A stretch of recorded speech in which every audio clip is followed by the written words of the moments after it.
Yo, has anybody else noticed that in this recent speech, like the coat of arms behind Trump, where usually like the head of the eagle is facing towards the olive branch, whilst having these arrows, which means that it's capable of peace and war, but it's gonna look more towards peace.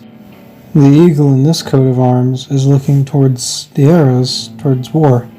And it's like, damn, that's kind of settling.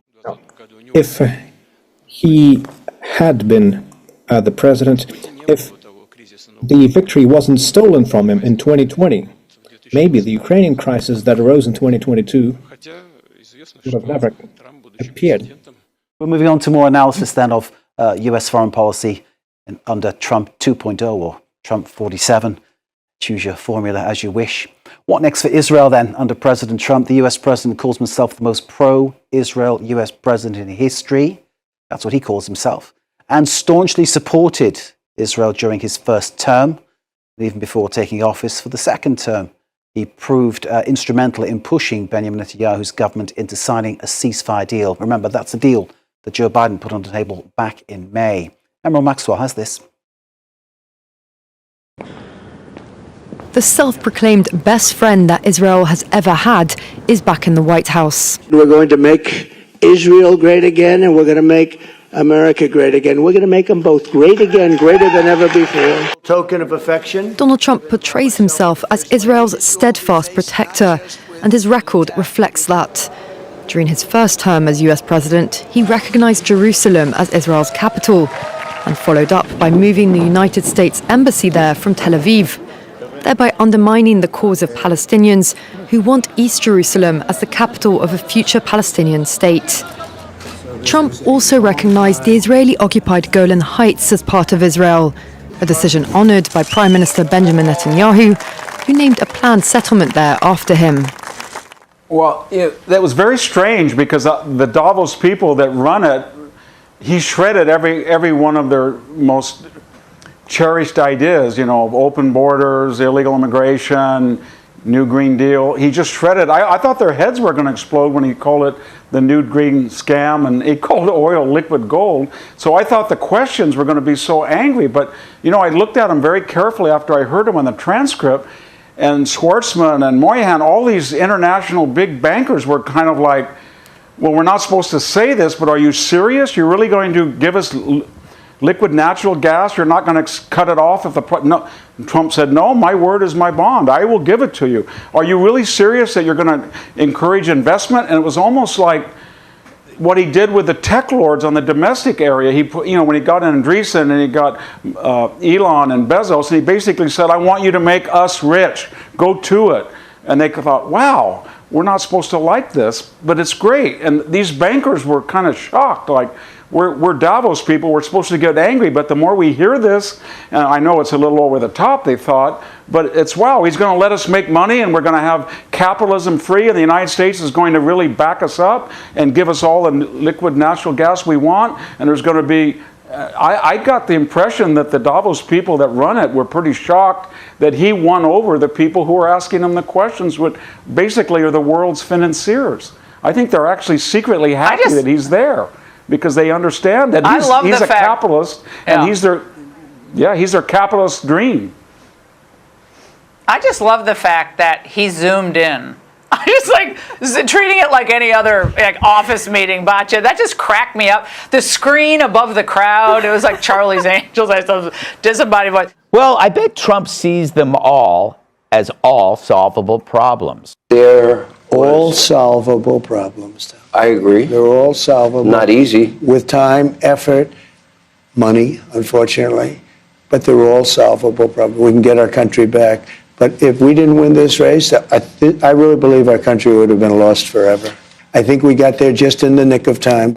Also during his first term, Trump facilitated the normalization of ties between Israel and Gulf Arab states with the Abraham Accords, as well as with Morocco and Sudan. Trump has renewed his first-term pledge to deliver peace in the Middle East. Meanwhile, Netanyahu, having buckled to heavy pressure from Trump in agreeing to the ceasefire deal, will expect US support over future control of Gaza. Obviously, the election of President Trump has effect on not only Middle East, has got an effect in every way in the world. And I sent him a letter and a telegram of congratulations. And we all hope that during this period, most of the places in the world will go through a peaceful period. As he repeated many times that he's taking the presidency back and he will solve all the turmoil problems in the world peacefully. So I think this is my main objective, and I wish him luck to achieve that. Obviously everybody is expecting the new administration and see how the administration start operating. There are a lot of issues on his agenda, and I think the best thing is to wait and see what will happen in the near future, obviously after the 100 days for completing the administration. But I hope, again, I repeat that I hope, and I think it's everybody hoping that this administration will try to solve most of the national and international problems in the world. Maybe then President Trump will eventually get the Nobel Peace Prize that he wants. But if he does that, I wish him all the luck. He should get it. You talk about a period potentially of stability and peace. We're coming off an extremely tumultuous period in the region. Yet in the last month, we have a ceasefire agreed to between Israel and Hamas. We have a ceasefire agreed to between Israel and Hezbollah. We have the demise of the Assad regime, new leadership in place. How do you see the regional stability evolving in the coming months and years? Middle East has been going through a very serious period of instability, conflicts in many places.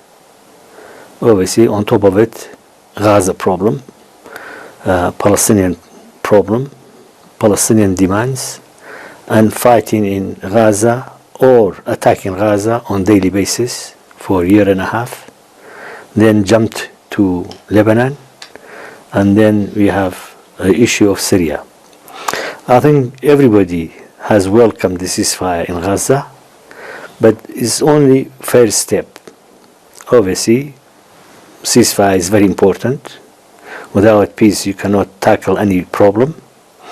But we hope that it will be starting point for solving genuinely the Palestinian problem. But again, I think all of these Davos masters were a little shocked because Donald Trump talked over their heads and he appealed to the innate logic of these capitalist bankers. And he's basically saying, you know, I like you guys, but you don't understand who's your friend and what's in your interest, and it's the MAGA. And I'm here to help you. Join us because I wouldn't want you to suffer if you don't, and you will suffer, just like you did to yourself. And that's a very powerful argument. I think the Davos shepherds thought that the sheep are going, you know, wandering away from their control to Donald Trump. I think he won a lot of people over, even with that tough talk, and they didn't like it, but the bunkers and the financiers and the international people loved it.